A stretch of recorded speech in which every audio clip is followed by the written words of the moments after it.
Assalamualaikum warahmatullahi wabarakatuh. Salam sejahtera untuk kita semua. Halo, saya Ica Zunia Rohmah dari garis depan menuju meja kebijakan. Ketika suara perawat menentukan arah keselamatan publik.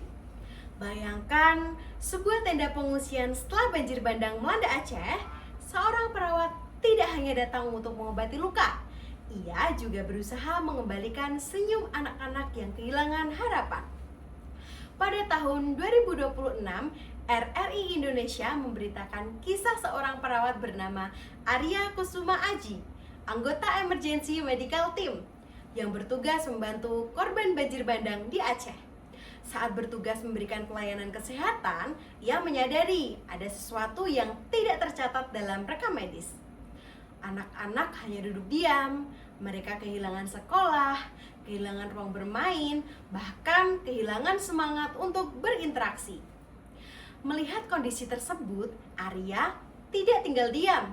Ia menggunakan boneka sebagai media pendekatan psikososial. Perlahan, anak-anak kembali tersenyum, bermain, dan berani berinteraksi. Kisah ini mengajarkan kepada kita bahwa perawat tidak hanya mengobati luka yang terlihat. Perawat juga mampu melihat kebutuhan yang seringkali luput dari perhatian. Lalu, saya ingin bertanya, jika perawat mampu memahami kebutuhan korban secara langsung, mengapa suara perawat belum selalu menjadi bagian dari pengambilan kebijakan? Padahal, peran perawat tidak pernah berhenti hanya pada tindakan medis. Sebelum bencana, perawat mengedukasi masyarakat dan membangun kesiapsiagaan. Saat bencana, perawat melakukan triase, memberikan pertolongan, melindungi kelompok rentan, serta mengambil keputusan dalam situasi yang penuh tekanan. Setelah bencana, perawat tetap mendampingi proses pemulihan, baik secara fisik maupun secara psikologis. Karena hadir di setiap fase bencana, perawat memiliki sesuatu yang sangat berharga, yaitu pengalaman. Dan dari pengalaman itulah lahir data. Data tentang siapa yang paling rentan, data tentang siapa yang masih kurang dalam pelayanan, dan data tentang apa yang benar-benar dibutuhkan masyarakat. Namun, sayangnya data tersebut seringkali berhenti sebagai laporan pelayanan.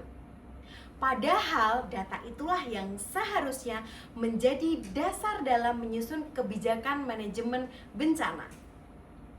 Bayangkan jika pengalaman para perawat digunakan untuk menyusun sistem kesiapsiagaan, menentukan prioritas pelayanan, hingga mengevaluasi respon bencana. Maka kebijakan yang dihasilkan tidak hanya lebih cepat, tetapi juga lebih tepat, lebih inklusif, dan lebih manusiawi. Oleh karena itu, sudah saatnya perawat tidak hanya hadir di garis depan sebagai pelaksana. Perawat juga harus diberi ruang dalam proses pengambilan keputusan. Karena mereka memahami kebutuhan masyarakat bukan hanya dari laporan, tetapi dari pengalaman nyata yang mereka temui di lapangan. Pada akhirnya, bencana mungkin tidak selalu dapat kita cegah, namun dampaknya dapat kita kurangi melalui kebijakan yang tepat. Dan kebijakan terbaik adalah kebijakan yang lahir dari mereka yang benar-benar memahami kondisi masyarakat. Maka, mari kita membawa suara perawat dari garis depan menuju meja kebijakan. Karena ketika suara perawat didengar, kebijakan menjadi lebih tepat. Ketika kebijakan menjadi lebih tepat, masyarakat menjadi lebih terlindungi. Dan ketika masyarakat lebih terlindungi, Indonesia akan menjadi bangsa yang semakin tangguh. Inilah The Voice of Resilience. Terima kasih. Wassalamualaikum warahmatullahi wabarakatuh.